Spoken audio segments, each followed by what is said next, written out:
The train ticket trembled in my hand as I stood on the platform, my entire life packed into two oversized suitcases. Behind me, I could still hear Ishmael's taunting voice echoing through 15 years of torment. Wide load coming through. The memory made me grip the ticket tighter, my knuckles turning white. I'm Gwendolyn, and this was the day I decided to stop being the family punching bag. Gwen, my mother's voice cut through the station noise. I turned to see her rushing towards me, her face flushed. You're being dramatic. Come home, and we'll talk about this like adults. I laughed, but there was no humor in it. Like adults? When have any of you treated me like an adult? Just yesterday, during what was supposed to be my graduation celebration dinner, Ishmael had made yet another fat joke. Better order 2 chairs for Gwen, he'd said, loud enough for the entire restaurant to hear. Dad had chuckled. Mom had pursed her lips in that way she always did, pretending she hadn't heard anything. Your brother just jokes around, Mom said now, reaching for my arm. That's what siblings do. I stepped back, keeping her at arm's length. No, Mom, that's what bullies do. You're being sensitive, she insisted. What will people think? Your father is respected in this community. How will it look when they find out his daughter ran away? The train whistle blew, and I felt a surge of relief. That's exactly the problem, I said, picking up my bags. You're more worried about what people will think than how I feel. Gwendolyn! This time it was my father's voice, authoritative and stern. He was striding across the platform, Ishmael trailing behind him with that smirk I'd grown to hate. Look who's finally grown a backbone, Ishmael called out.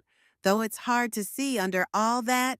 Finish that sentence, I snapped, surprising even myself with the venom in my voice. I dare you. For once, Ishmael fell silent. Young lady, you will come home this instant, Dad commanded, using the same tone that had cowed me countless times before. This behavior is unacceptable. No, what's unacceptable is how you've let him treat me, I said, gesturing toward Ishmael. What's unacceptable is how you've all pretended it wasn't happening. What's unacceptable is that I had to get straight A's, join every club, and win every competition just to feel like I was worth something, while he got praised just for existing. The train doors opened with a hiss. Other passengers began boarding, giving our family drama a wide berth. You're my daughter, Dad said, his voice softening slightly. Of course you're worth something. Really? Then why didn't you ever stand up for me? My voice cracked, but I forced myself to continue. Why didn't you stop him? Why didn't anyone stop him? Mom started crying, dabbing at her eyes with a tissue. We love you, sweetheart. We just didn't want to make things worse. Worse than what? I asked, stepping onto the train. Worse than making your daughter feel worthless in her own home? Come on, Gwen, Ishmael said, rolling his eyes.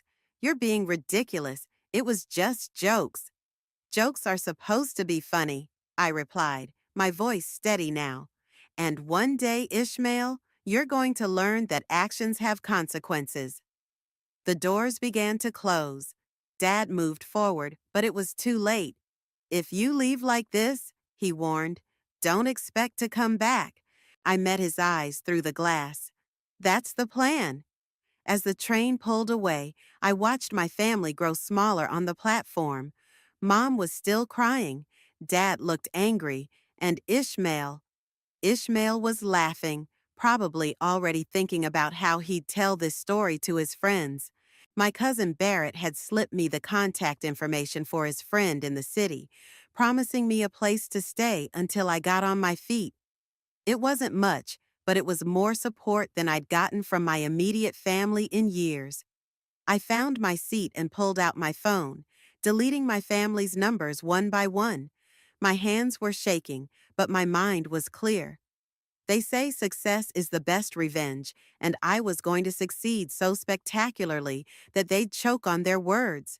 The countryside began to blur past the window, and with each mile, I felt the weight of their expectations and judgment lifting from my shoulders. I was done being the fat sister, the embarrassment, the family joke. From now on, I would write my own story, and I promised myself, the next time they saw me, they wouldn't be laughing. Girl, you're not thinking big enough. Georgia's voice boomed across our tiny dorm room as she paced, her curly hair bouncing with each step. We're not just talking about opening another basic gym. We're talking about revolutionizing how people think about wellness. I looked up from my business textbook, raising an eyebrow. It had been 2 years since I'd stepped off that train, and meeting Georgia in Business 101 had changed everything. She was the first person who saw me, really saw me, not just my size. Revolution sounds expensive, I said, closing my book. And in case you haven't noticed, we're broke college students. Georgia flopped onto my bed, nearly knocking over my laptop. That's where you're wrong. We have something better than money. We have perspective. You've lived both sides of this story, Gwen. You know what it's like to feel judged, to feel like you don't belong in those fancy fitness spaces. I flinched, remembering the time Ishmael had bought me a gym membership for Christmas, wrapping it in front of the entire family. Thanks for the trauma flashback. No, listen. Georgia sat up, her eyes sparkling with excitement. That's exactly what I mean. What if we created a space where nobody feels judged, where wellness isn't about fitting into some perfect mold, but about feeling strong and confident? My phone buzzed. Another ignored call from Mom. 3 months ago, she'd started her campaign to bring me to my senses. I declined the call. Someone from home? Georgia asked softly. Just spam, I lied, then changed the subject. So tell me more about this revolution of yours. Georgia jumped up and grabbed her notebook. Picture this, a wellness company that focuses on mental health as much as physical health. Classes, coaching, community support, but with zero shame, zero judgment. And you're the perfect person to lead it. I snorted. Me? The girl who couldn't even stand up to her own brother until 2 years ago? Exactly you. Georgia grabbed my shoulders. Because you understand what it feels like to be on the outside. You know what people need to hear, what they need to feel. Plus, you're literally acing every business class we take. Just then, my phone buzzed again. This time, it was a text from my cousin Barrett. Heads up, Ishmael just got promoted at the bank. Mom says Aunt Jessica won't shut up about it. Everything okay? Georgia asked, noticing my expression. I showed her the text. Golden Boy strikes again, probably didn't even earn it. Dad's golf buddy is on the board. Georgia read the text, then looked at me with that determined expression I'd come to know well. You know what? This is perfect timing.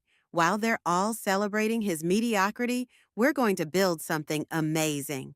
She grabbed her laptop and opened a new document. Let's do this right now. What would you have wanted to hear when you were at your lowest? What would have made you feel strong instead of broken? For the next few hours, we brainstormed. The ideas flowed faster than we could type them. By midnight, our vision had taken shape. Empowered Wellness, a company that would combine physical fitness with emotional healing. We'll need startup capital, I said, finally allowing myself to believe this could be real. Already thought of that, Georgia grinned. Remember Professor Martinez, the one who keeps praising your business proposals?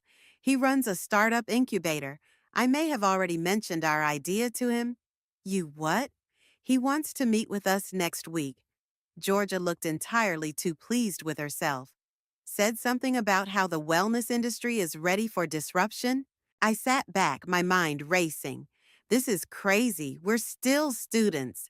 Mark Zuckerberg was a student when he started Facebook. Georgia countered. And you're twice as smart as him. My phone buzzed again. Another family update from Barrett. Ishmael just bought a new BMW. Wouldn't stop bragging about it at Sunday dinner. I stared at the message, feeling something shift inside me. All my life, I'd tried to shrink myself, to take up less space, to be less noticeable. But maybe Georgia was right. Maybe it was time to do the opposite. Okay, I said, straightening my shoulders. Let's do it. Let's build something that would have helped that scared girl on the train platform 2 years ago. Georgia squealed and hugged me. That's my girl. And hey, who knows? Maybe one day your brother will need a job and you'll be the one in charge. We both laughed at the absurdity of it. After all, Ishmael was the successful one, the one with the banking career and the fancy car. The idea that he'd ever need my help seemed impossible, but life, as I would learn, has a funny way of evening the score. And that's why Empowered Wellness is projecting a 40% growth this quarter, I concluded, standing before our board of directors. Any questions? The boardroom remained silent, impressed by our latest numbers. 5 years after that late-night brainstorming session with Georgia, we'd grown from a startup to a national wellness brand with 20 locations across the country. After the meeting, Georgia caught up with me in my office. Killing it as usual, CEO, she said, now my chief operating officer and still my best friend. Though you might want to check your email. Your cousin Barrett's been trying to reach you all morning. I opened my laptop, finding 3 urgent messages from Barrett. Before I could read them, my office phone rang. Gwen, thank God, Barrett's voice came through. Have you seen the news about Metropolitan Bank? My stomach dropped. That was Ishmael's bank. No, what happened? Major layoffs. They're cutting 30% of their workforce. Ishmael, he's one of them. I sat back in my chair, letting that sink in. How bad is it? Bad, Barrett sighed. He's been living way above his means. The BMW, the penthouse apartment, the expensive habits. He's got maybe 2 months of savings, tops. Georgia, who'd been pretending not to listen, raised an eyebrow. That's not all, Barrett continued. Remember that golf buddy of Uncle Abraham's who got Ishmael the job? Retired last year. Ishmael's been coasting, and well, his performance reviews weren't great. Nobody's jumping to hire him. I rubbed my temples. Why are you telling me this, Barrett? Because he's going to reach out to you, soon, and I thought you should be prepared. As if on cue, my email pinged. From Ishmael Emerson. Subject, can we talk? Speak of the devil, I muttered. He just emailed me. What are you going to do? Barrett asked. I stared at the email notification. I'll let you know when I figure it out. Thanks for the heads up. After hanging up, I opened Ishmael's email. Gwen, I know we haven't spoken in years. I've been seeing news about your company's success. I'm in a tough spot and could really use your help. Could we meet? Ishmael. Well, well, well, Georgia said, reading over my shoulder. How the mighty have fallen. He doesn't even apologize, I noted. Typical. Are you going to meet him? I spun in my chair to face the wall-to-wall windows of my corner office. Below, the city sprawled out, filled with empowered wellness billboards featuring people of all sizes celebrating their strength. We'd built this company on the principle that everyone deserves respect, regardless of their appearance or background. You know what's ironic? I said. We're actually hiring for several positions right now. Georgia's eyes widened. Oh, no, no, no, no. You can't seriously be considering? We pride ourselves on giving people second chances, I replied, turning back to my computer. It would be hypocritical to exclude my own brother. Your brother who tormented you for years, who never apologized, who might finally learn what it feels like to be on the other side, I finished. Besides, we have the strictest anti-bullying policies in the industry. One wrong move and HR will have his head. Georgia crossed her arms. I don't like it, but I trust you. Just promise me one thing. What's that? Make him work for it. Really work for it. I smiled, already composing my reply. Ishmael, I can meet you tomorrow at 2 p.m. Come to the Empowered Wellness Headquarters, 47th floor. Ask for me at reception. Gwendolyn. Short, professional, no hint of emotion. I hit send before I could second guess myself. You're really doing this, Georgia said, shaking her head. I'm really doing this. I pulled up our company directory. Get Kayla from HR in here. If we're doing this, we're doing it by the book. As Georgia left to fetch Kayla, I found myself staring at the framed magazine cover on my wall. 30 Under 30, Gwendolyn Reshapes Wellness Industry. The article had called me a visionary, praised our inclusive approach, highlighted our success. My phone buzzed. A text from Barrett. He's telling everyone you agreed to meet. Mom and Dad are already talking about how family always comes through. Be careful. I texted back, trust me, because while they were all assuming I'd give Ishmael an executive position, something worthy of the golden child, I had other plans. Sometimes karma needs a little help, and I was finally in a position to deliver it. The question was, would Ishmael be humble enough to accept what I was about to offer? At exactly 2 p.m., my assistant buzzed. Your brother is here. I took a deep breath. Send him in. The door opened, and for a moment I didn't recognize him. Gone was the designer suit and cocky smile. Ishmael looked deflated. His shirt was wrinkled, his hair unkempt, and dark circles shadowed his eyes. Gwen, he said, then corrected himself. Gwendolyn, thank you for meeting with me. Have a seat. I gestured to the chair across from my desk, noticing how his eyes darted around my office, taking in the awards, the view, the obvious success. He sat fidgeting with his watch, the expensive one he'd bragged about on social media last year. You've done well for yourself. I have, I replied simply. Barrett mentioned you're looking for work. His face flushed. I didn't realize you were in touch with Barrett. There's a lot you don't realize. I kept my voice neutral. Tell me why you're here, Ishmael. He shifted uncomfortably. Look, I know we haven't exactly been close. That's one way to put it. I made mistakes, he admitted, though the words seemed to pain him. I was young, immature. You were cruel, I corrected. Deliberately and consistently cruel. For years. His jaw tightened. Is that why you agreed to meet? To remind me what a terrible brother I was? No. I pressed a button on my phone. Kayla, could you join us? Moments later, Kayla from HR entered, tablet in hand. Ishmael straightened in his chair, obviously expecting an introduction to a potential colleague. Kayla is our HR manager, I explained. She'll be conducting your interview. Interview? Ishmael's eyes widened. I thought, given our relationship, I cut in. You should be grateful I'm considering you at all. We have an entry-level position open in our customer service department.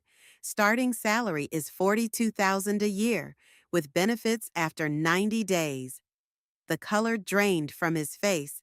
42? Gwen, I was making six figures at the bank. And now you're making zero. I stood up. Kayla will interview you. If she thinks you're suitable, and if you're willing to start at the bottom like everyone else, we'll have you shadow our top customer service representative for 2 weeks. After that, assuming you meet our standards, we'll discuss a permanent position. This is ridiculous, he sputtered. I have an MBA.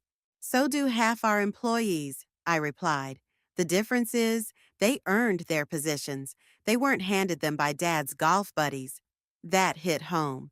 He slumped in his chair, the fight leaving him. I can't survive on $42,000. Then sell the BMW, downsize your apartment, do what normal people do when they need to rebuild. I moved toward the door. The choice is yours. Take the interview or leave. But if you leave, don't expect another offer. As I reached for the handle, he spoke again. Wait. His voice cracked. I'll take the interview. I turned back. One more thing, we have strict policies about workplace behavior. Any form of bullying, harassment, or discrimination will result in immediate termination. No exceptions, no matter who your sister is. Are we clear? He nodded, looking smaller than I'd ever seen him. Good luck, I said, and left him with Kayla. Georgia was waiting in the adjacent conference room, watching through the one-way glass. That was ice cold, she said admiringly. Think he'll actually go through with it? He's desperate enough. I watched as Kayla began the interview. And he needs to learn. Learn what? That actions have consequences. That you can't treat people like garbage and expect them to help you. That maybe, just maybe, the little sister he tormented grew up to be someone worth respecting. My phone buzzed. A text from Mom. Heard you're giving Ishmael a job. So proud of you for helping family. I showed it to Georgia, who rolled her eyes. They still don't get it, do they? They will, I said, watching Ishmael struggle through Kayla's behavioral interview questions. Eventually. An hour later, Kayla came to find me. He's qualified, technically speaking, but he'll need a lot of coaching on emotional intelligence and customer service skills. And, and I think it might be good for him. She smiled. Nothing teaches empathy like having to help people all day while saying thank you and please. I nodded. Set him up with training. And Kayla, make sure his trainer is Emiliano. Kayla's eyes sparkled with understanding. Emiliano was not only our best customer service rep, but also a former fitness model who'd left the industry after experiencing body shaming. He'd be perfect for teaching Ishmael about respect and dignity. Sometimes revenge isn't about hurting someone. Sometimes it's about forcing them to grow. Welcome to our annual company retreat, I announced to the gathered employees at the mountain resort. This year's theme is breaking barriers, building bridges. From my position on the small stage, I could see Ishmael in the back row, sitting alone. 3 weeks into his customer service training, and the reports from Emiliano had been surprisingly positive. Though he'd struggled initially, he hadn't complained or quit. After the opening ceremony, Georgia nudged me. Heads up, your brother's heading this way. Ishmael approached cautiously, wearing the same company t-shirt as everyone else, a far cry from his designer suits. Can we talk? Privately? I nodded, following him to a quiet corner of the resort's garden. The mountain air was crisp, and somewhere in the distance, a bird called. I get it now, he said quietly, staring at the ground. What you're doing? Do you? The first week, I had a customer. He swallowed hard. She was crying because her previous gym had kicked her out for not losing weight fast enough. She reminded me of you back then, and I realized I was just like those people who hurt her. I stayed silent, letting him continue. Emiliano told me about his modeling days, about the pressure to look perfect. He said something that hit home. The people who hurt others are usually the ones most afraid of being hurt themselves. Were you afraid, Ishmael? I asked, genuinely curious. He laughed bitterly.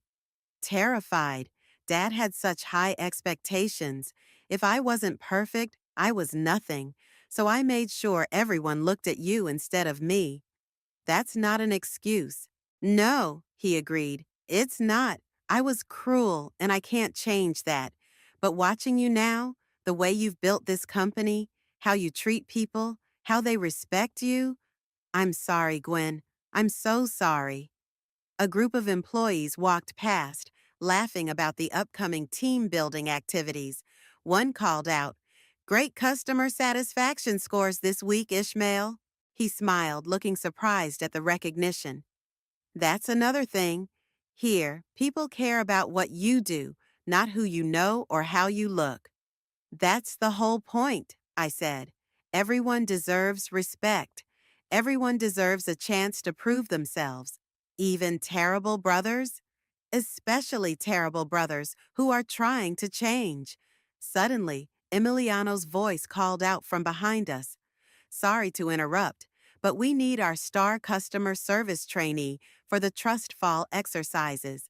I watched as Ishmael's face shifted from embarrassment to determination. Coming. He turned back to me. Thank you, Gwen, not for the job, but for this, for showing me a better way. As he walked away with Emiliano, Georgia appeared at my side. Well, that was unexpected. Think he means it? Look, I pointed to where Ishmael was now helping a plus-size employee adjust her safety harness for the trust fall, showing genuine patience and care. That's not the same person who used to moo at me in high school hallways. My phone buzzed. Dad calling. I declined it. Still not ready? Georgia asked. They need to understand first, I said. Really understand. Later that evening, during the campfire session, I watched as Ishmael voluntarily stood up to share during the Moments of Growth segment. I used to be someone else, he began, his voice shaking. Someone who thought putting others down made me bigger. Someone who hurt the person who should have been my closest ally. My sister. The crowd grew quiet. Most knew I was his sister, but no one had heard the full story. But working here, seeing how strength comes from lifting others up, not tearing them down, it's changed me. To my sister, he looked directly at me. I know I don't deserve your forgiveness, but I'm grateful for the chance to earn it. The silence was deafening. Then Emiliano started clapping, and others joined in.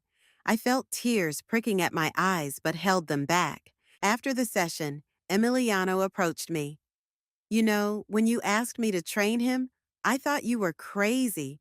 But he's actually becoming one of our best advocates for body positivity and respect. People can surprise you, I replied, watching Ishmael chat with a group of colleagues, his posture relaxed, genuine. My phone buzzed again, this time a text from Barrett. Mom says Ishmael hasn't been to Sunday dinner in weeks. Says he's always working or studying customer service manuals. What did you do to him? I smiled, typing back. I didn't do anything. He's doing it himself. Because sometimes the best revenge isn't revenge at all. Sometimes it's giving someone the opportunity to face their own reflection and choose to become better. The question was, would it last? He's having trouble with Marcus from accounting. Kayla reported during our weekly HR meeting. Apparently, Marcus knew someone who worked with Ishmael at the bank. I set down my coffee. What happened? Marcus has been sharing stories about how Ishmael used to treat junior employees. It's creating tension in the break room. Georgia, who'd been quietly typing notes, looked up. Should we intervene? Before I could answer, there was a knock at my office door. Emiliano entered, looking concerned. Sorry to interrupt, but you need to hear this.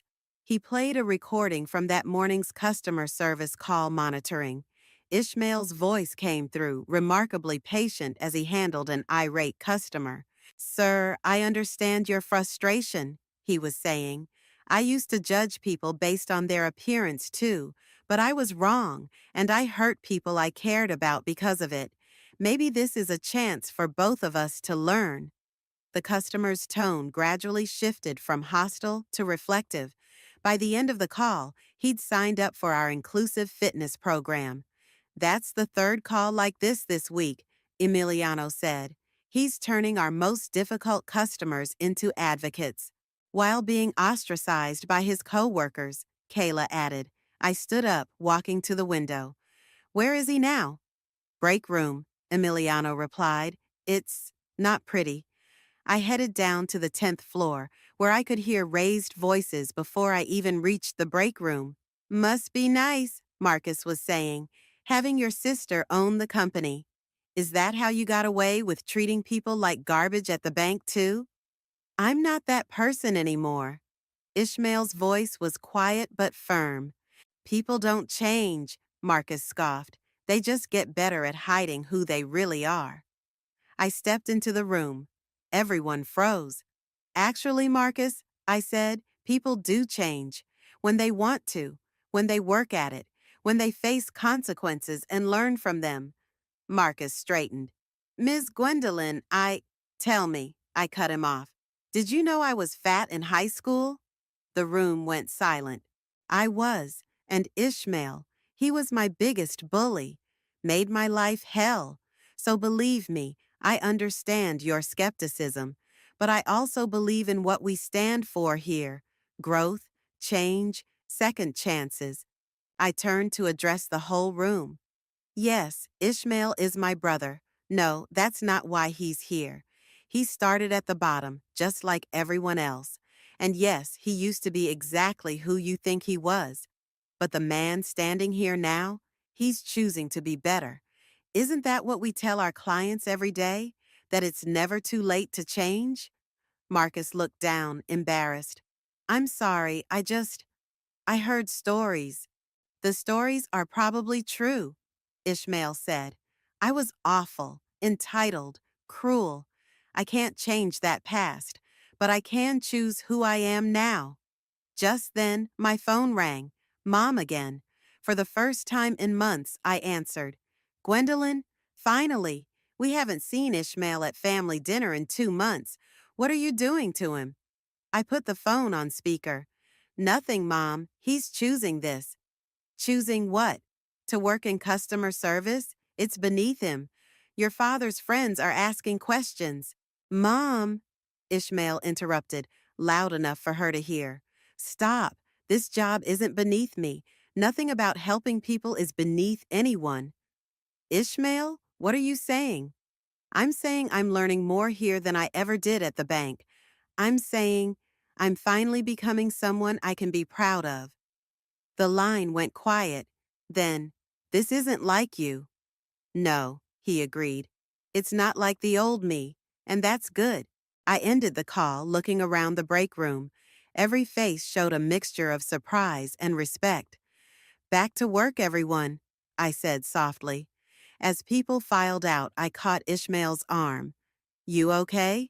He nodded. You know what's weird? For the first time in my life, I don't care what they think. Mom, Dad, their friends. I care about what I think of myself. That's called growth, Emiliano said, appearing in the doorway.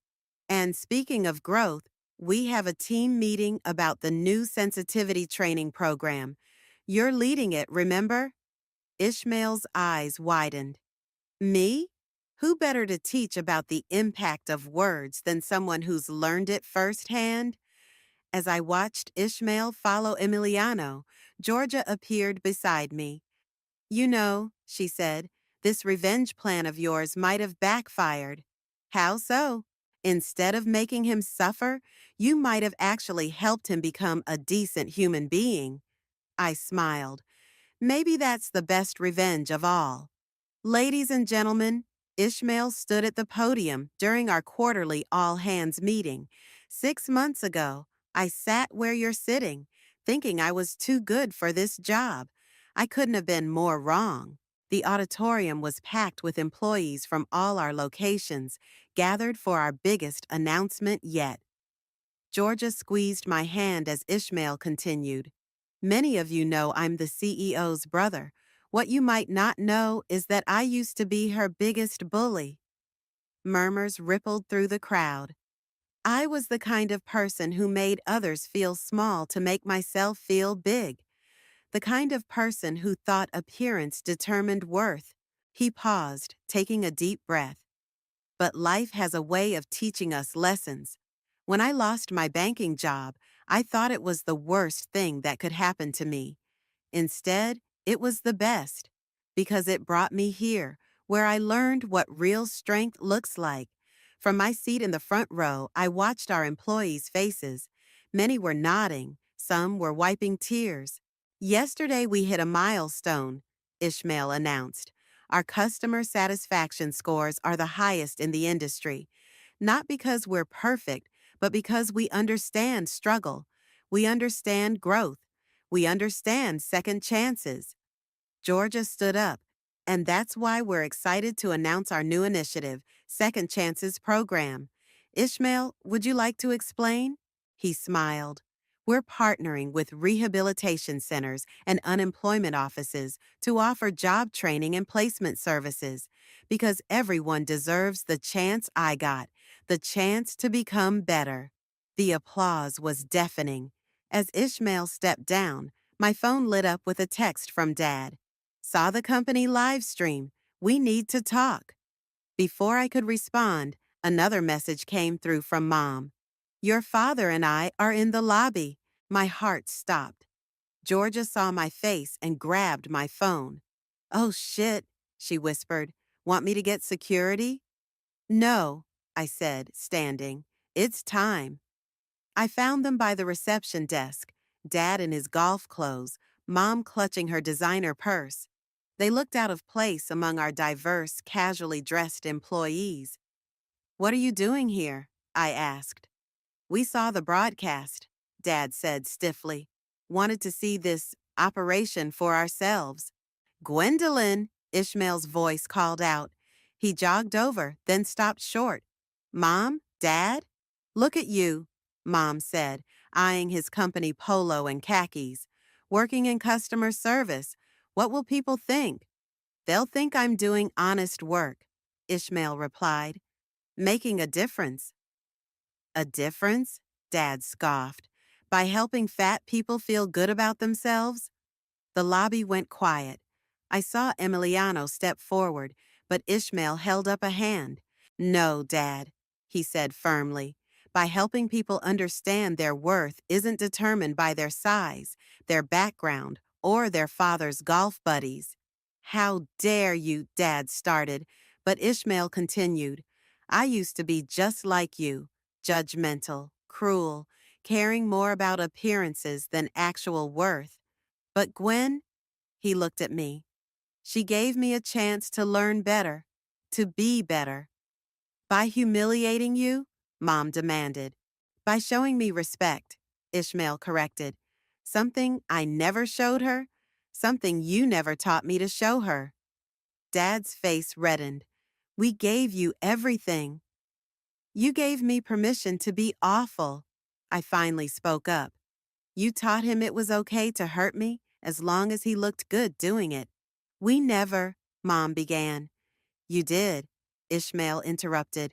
Every time you laughed at my jokes, every time you told her to toughen up, every time you chose my success over her pain, security had quietly positioned themselves nearby, but they weren't needed. Dad looked around the lobby, at the employees watching, at the wall of success stories showing transformations both physical and emotional. This is really what you want? He asked Ishmael. To work for your little sister? No, Ishmael said. I want to work with my sister. There's a difference. And yes, this is exactly what I want. Mom started crying. Dad put his arm around her, looking lost. I think you should go, I said quietly. But when you're ready to really talk about everything, you know where to find us. As they left, Emiliano approached. You okay? Actually, I said, surprised to find it was true. I am. Both of us are. Ishmael nodded. For the first time, I feel free. Georgia appeared with a tablet. Well, good, because the Second Chances program already has 50 applications. Ready to review them? Together? Ishmael asked me. I smiled. Together. Because sometimes karma doesn't just come full circle. It opens up entirely new paths, leading to places you never expected to find healing. And the Wellness Industry Innovation Award goes to Empowered Wellness's Second Chances program. The ballroom erupted in applause as Ishmael and I walked to the stage together. Under the bright lights, I could see our team cheering. Georgia, Emiliano, Kayla, and dozens of others who'd made this possible. Thank you, I began, gripping the podium. But the real winners are our program participants. People who, like my brother and me, discovered that change isn't just possible, it's transformative. Ishmael stepped forward. When my sister offered me a job, I thought it was revenge. Instead, it was redemption. And now we've helped over 500 people find their own path to redemption. As we left the stage, Georgia rushed up with her phone. Your parents just posted on LinkedIn. You might want to see this. The post showed a photo of us accepting the award with the caption, "Proud of our children, Gwendolyn and Ishmael, for showing us what real success looks like. We were wrong. We're learning." Proud parents, or second chances. They posted that publicly? Ishmael whispered. There's more. Georgia scrolled down. They've signed up for our family counseling program. I felt my throat tighten. When? This morning. Your dad specifically requested Marcus as their wellness coach. I couldn't help but laugh. Marcus, who'd once confronted Ishmael about his past, had become one of our most effective counselors for families dealing with body-shaming issues. Speaking of family, Emiliano appeared, straightening his tie. Your cousin Barrett is here, and he brought guests. Barrett emerged from the crowd, followed by Mom and Dad. They looked different, humbler somehow. Dad wasn't wearing his usual golf attire, and Mom's designer purse was nowhere in sight. We watched the live stream of your speech, Dad said, his voice rough, about how parents can either enable growth or enable destruction. It hit home, Mom added, twisting her hands. We've been doing a lot of thinking. A lot of talking, too, Barrett chimed in. They haven't missed a single counseling session. I felt Ishmael tense beside me. And? And we're sorry, Dad said, the words seeming to cost him physical effort. We're sorry for creating an environment where cruelty was celebrated, where appearance mattered more than character. We're learning, Mom added. It's not easy facing your mistakes, but you two, you showed us it's possible. Georgia cleared her throat. The press wants photos of the award winners. Should I tell them to wait? No, I said, surprising everyone. Actually, let's do a family photo, all of us, including Barrett, who never gave up on any of us. As we posed, I heard whispers in the crowd. Everyone knew our story. It had become part of the company's legend. The bully brother, the hurt sister, the transformation that sparked a movement. One more thing, Dad said after the photos. We'd like to invest in the Second Chances program. Not to control it, he added quickly, seeing my expression, but to help it reach more families like ours. Ishmael looked at me. Your call, CEO. I studied our parents' faces, seeing something I'd never seen before. Genuine humility. Okay, I said, but you'll need to go through the proper channels, starting with a meeting with our head of family services. Who's that? Mom asked. Ishmael grinned. Me, as of this morning. Their surprise turned to pride. Real pride, not the superficial kind they'd once valued. Later, as the event wound down, I found myself on the venue's balcony with Emiliano. Below, I could see Ishmael explaining our program to a group of investors, his passion evident in every gesture. You know, Emiliano said, when you hired me to train him, I thought you were either crazy or cruel. And now? Now, I think you're something else entirely, something better. What's that? A catalyst. You didn't just get revenge or find success. You created a space where people could become their best selves, even the ones who hurt you most. Through the glass doors, I could see our parents talking with Marcus, actually listening. Georgia was showing Barrett the expansion plans. Everything had changed, yet somehow felt exactly right. Ready to head back in? Emiliano asked, offering his hand. I hear your brother's about to announce the national rollout of our family reconciliation centers. I took his hand, feeling the weight of my journey, from that scared girl on the train platform to this moment, settle into something like peace. You know what? I am ready. I'm finally ready for all of it. Because sometimes the best endings aren't really endings at all. They're new beginnings, built on the foundation of everything we've learned, everything we've overcome, and everything we're brave enough to become.